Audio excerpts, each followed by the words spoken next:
Now they're definitely rounding out the top 3 with Fury up there. 20% of the vote as well, but look at those top 5 percentages down at the bottom end. That is the teams that have the most wins, and of course, Unicorn Phoenix is at the top.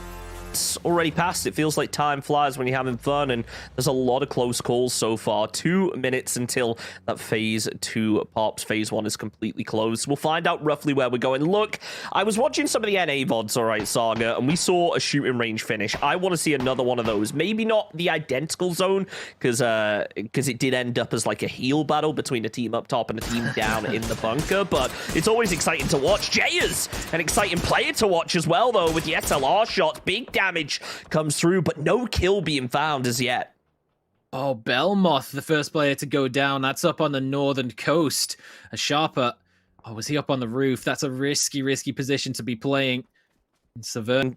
Game 1 of week 1, but ever since, nothing massive from them. Sure, they've got themselves $2.5 grand in terms of the prize pool, but it's about consistently being able to stack that up. Now, can they get themselves another win? Can they get themselves at least a heavy kill game to get them up there in the standings? Maybe this week is the week where they start to shine. Venotica, though, he's not going to have the chance to shine for a while, as sixAX is there to get the knock. Also, trying to land them onto Puchills. Can't connect, though. It's the distance with the SK. It's a tricky gun to fire with. That bullet velocity is just not great when it comes to shooting at vehicles. Certainly isn't, but sixAX at the very least gets the drop with the barrel. Secures themselves at least a return point for the loss of BeLMoth, and unfortunately for Daytrade, it's on yet another Thai team, so it continues to be a struggle of a week for Thailand, with our first 2 deaths both being from Sharper and Daytrade, 2 of our Thai representatives who we expected to do so well, but so far over to some safety. I say that, however, it looks like they're going for a crash onto our #1 team at the moment. It's going to be Unicorn Phoenix. Stu is there to open things up onto Y8. A nice knock coming out, but shinV immediately there for the trade. That blue falls as the nade comes out from Smell. It comes over the top, and it's the Molotov from shinV that really does the damage. Down he goes as Chu is down for the trade. Hungvo, Ditch, and Vanny both still remaining. More nades coming out from Easy Esports as the door is closed to prevent one landing onto Smell, but it's not going to be enough to make the push just yet. As Unicorn Phoenix, the peak comes out, Smell falls, the nades. Well, they just destroy Easy Esports. Easy for Unicorn Phoenix as they pick themselves up 4 kills to kick things off. However, though, Saga, losing Chu, it's not the ideal start for them.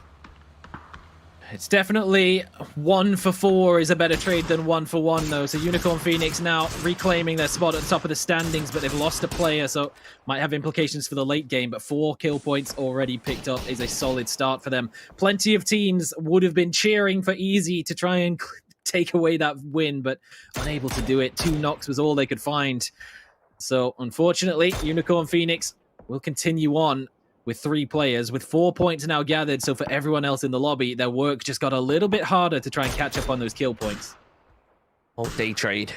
Daytrade are in a tricky position here. They already conceded a knock to Fury. Sure, they got the revive, but they've only got a fence to work with. Going to try and hop back in the vehicles, but look on that minimap. You can see 36 Cartel just creeping over the top. Asba is in position as Cow is just getting peppered by the mini. Not too much to worry about as the vehicles continue to move. They've got 1, but it's about being able to land a second. Not so much this time around as Daytrade seemingly safe.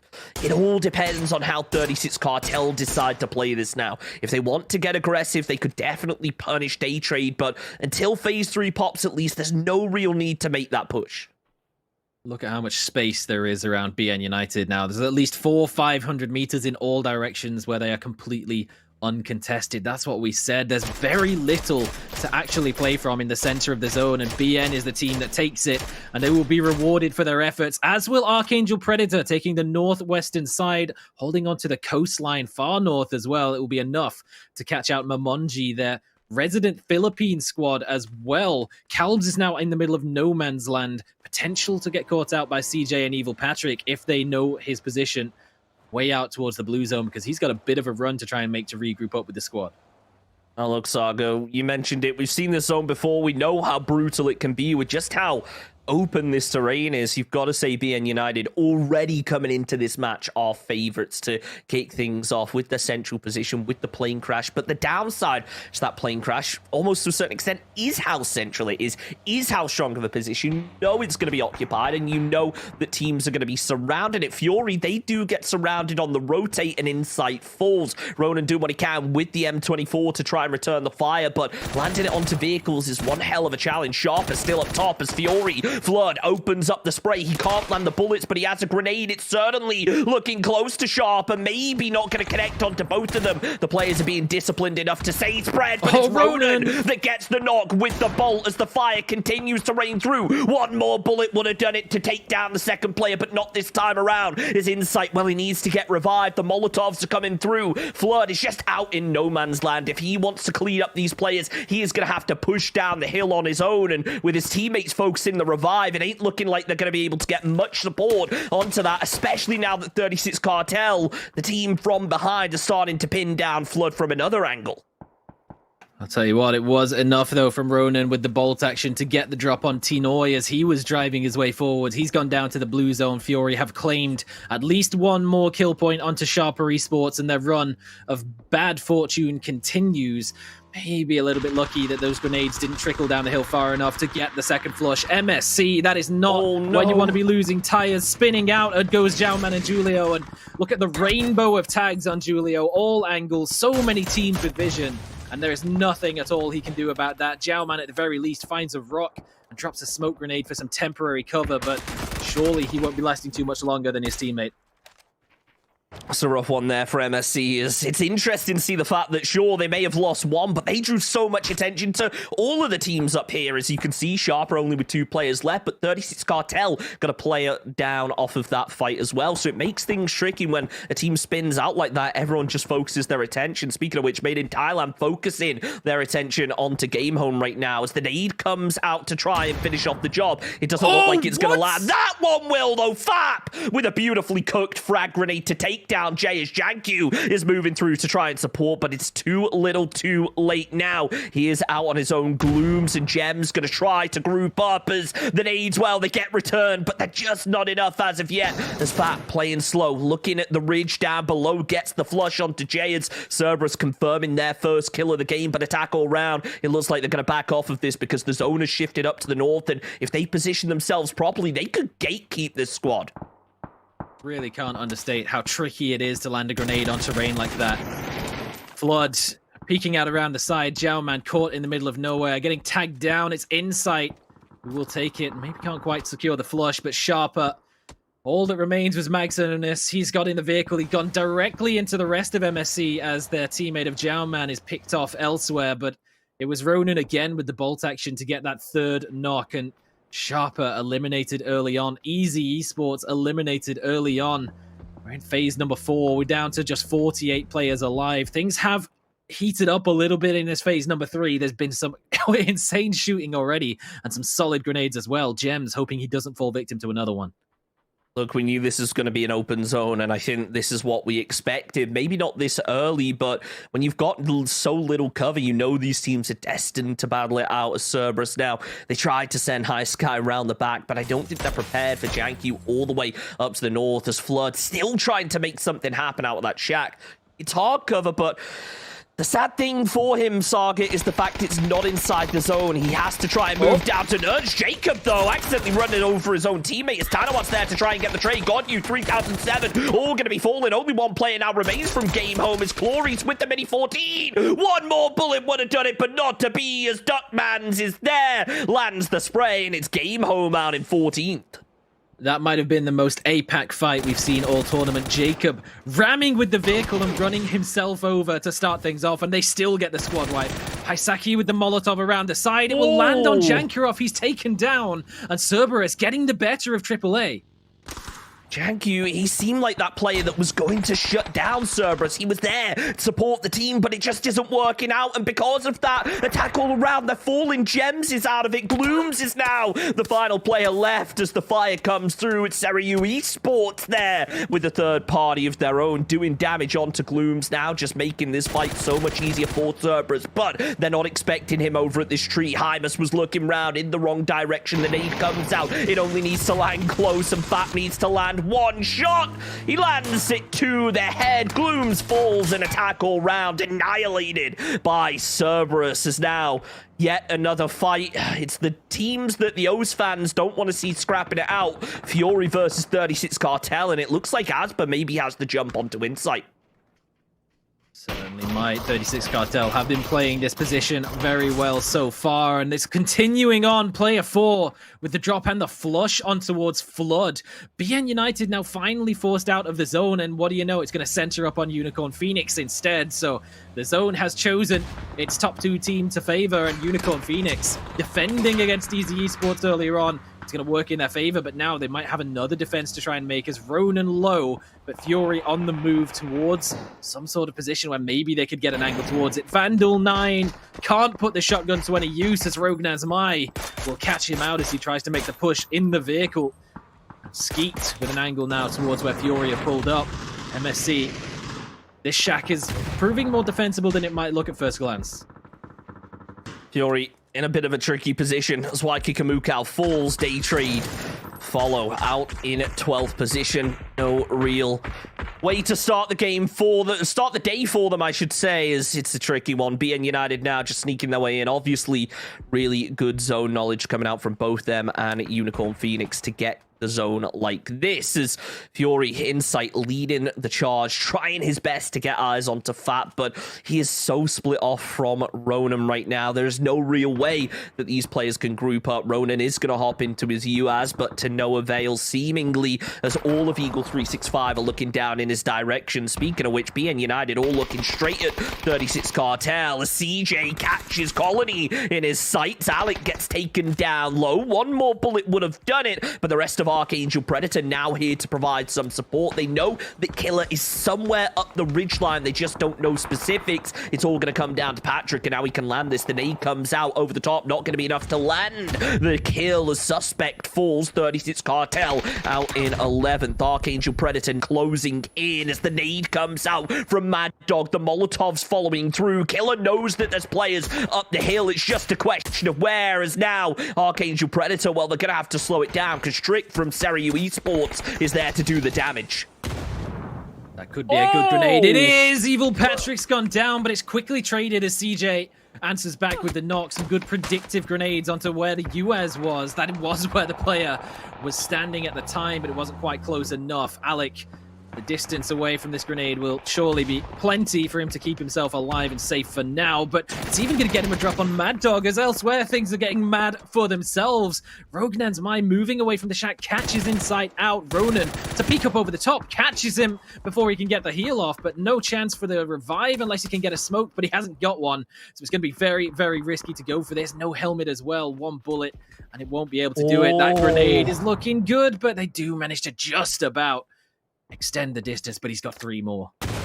Oh, Alec, that's beautifully placed. Down goes CJ. Nicely done as more players also taken down now. The flush comes through. CJ has been confirmed. Maybe Alec can land one to the left. Not to be, as ArkAngel still surviving. Needs to try and get the revive because the zone is starting to creep its way in. So they do have to be ever so careful. tRycK falls as Colony now taking a fight on 2 fronts, but they know it's only a solo remaining. Alec with the spray. Flushes out Mad Dog. Doesn't realize that ArkAngel is still standing. He saw the kill pop up. He's like, hey, it was only a knock, but now he realizes as the shots come through that the solo is still up there. Kalbs moving back to support his teammates as Colony tried to get deeper and deeper into zone, but it's not ideal. It's such an open area of terrain. If there was a time that the solo player from ArkAngel Predator could come out on top, it's in a position like this, but right now things are seemingly starting to settle as everyone just takes their pot shots, tries to do their damage before the crashes come through.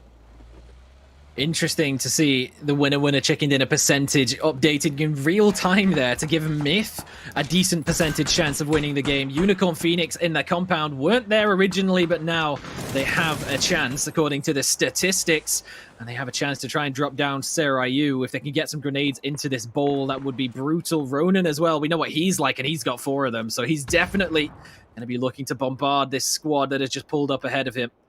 If he can do so safely, keep himself alive, that would be excellent news. But they're going to be dropping the nades in his direction first of all. So that at the very least confirms their presence.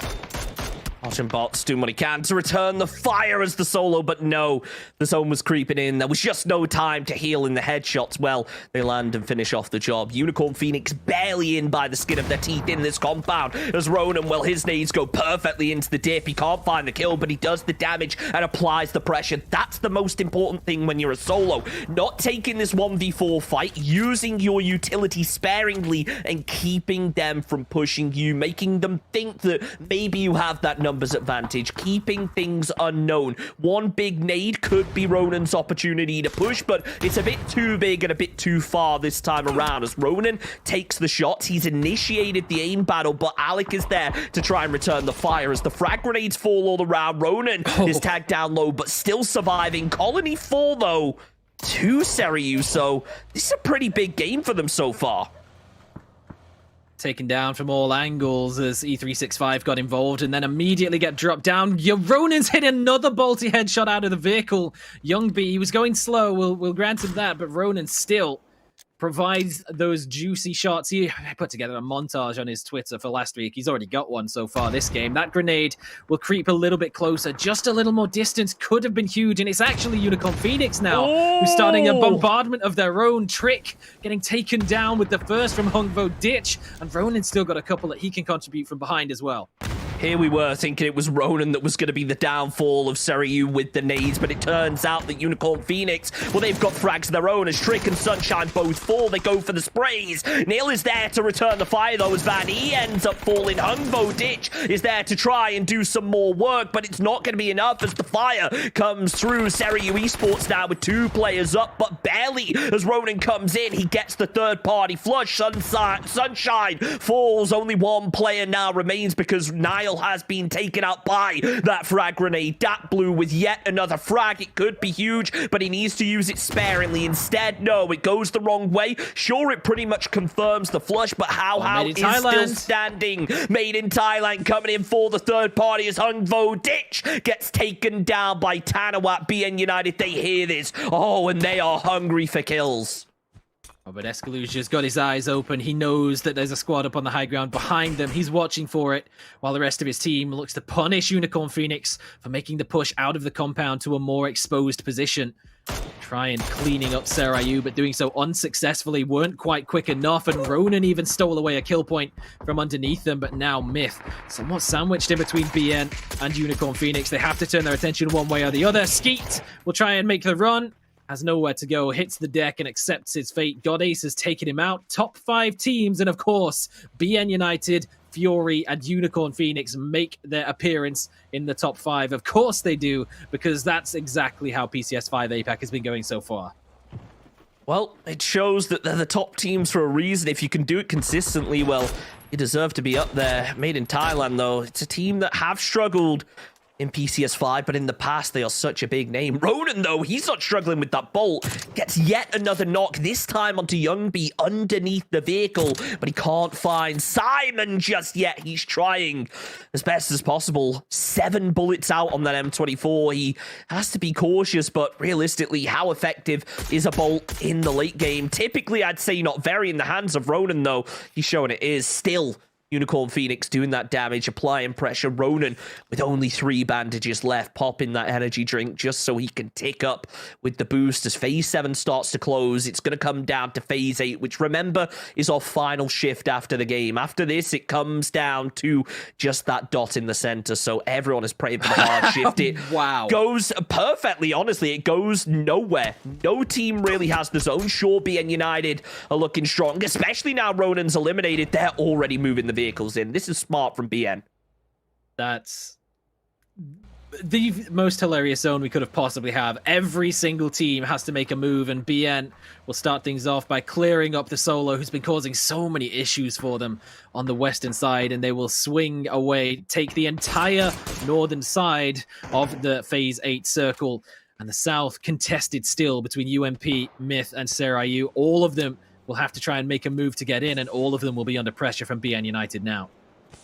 Look at it, though. The winner chicken dinner probability it's going in favor of BN United, and not surprisingly, because you've got to bear in mind they've got that low ground and it's a completely open area of terrain above them, so teams are going to have to open themselves up if they want to move in, and because of that they have to deal with each other first. tRycK playing point onto Vanny as the shots come up from dNial a bit further behind. He's able to get a little bit of info, maybe not enough though. The spray comes through. tRycK, well, he's going to fall. That leaves Myth. There's only 2 players left up. Unicorn Phoenix, if they can take down another one, well, their probability is probably going to shoot up. VODS takes down How from Seiryu as Unicorn Phoenix taking a fight on 2 fronts, but they are making it work. The Molotov, though, a little bit too long. Zescaluja goes down, but it's dNial for the trade that shuts down the push. Seiryu Esports eliminated as well. Only 1 player left from Made in Thailand. Of course, it had to be dNial, the player who everyone was so excited to see back, but now he is a solo. How much can he really do? VODS with the spray. He's got Ace taken down and flushed out. Zest trying to return the fire as BN United 3 strong. And well, they've got the zone. But remember, Saga, it comes down to the dot now. You have to grab the center of the circle. And BN United, while they control the northern side, they are not dead center. They still have to group up and push it. And our only hope of BN United or UNP, the 2 teams that everyone wants to see not get a win today, our only hope to deny them is on dNial, and his position is not ideal, proning his way, creeping forwards, and there's no distraction now for Unicorn Phoenix to turn the attention of BN. They are looking for him. They want this snake in the grass eliminated so they can take the numbers advantage fights against Unicorn Phoenix, secure themselves the first win, and put themselves in prime position to continue on and try and take away first place this week. But Unicorn Phoenix, look at the frags, 11 kills so far. You can never count them out, even with the numbers disadvantage. When VODS and DatBlue are on form, they can still take away a win from here. It is all about the wins, bear in mind.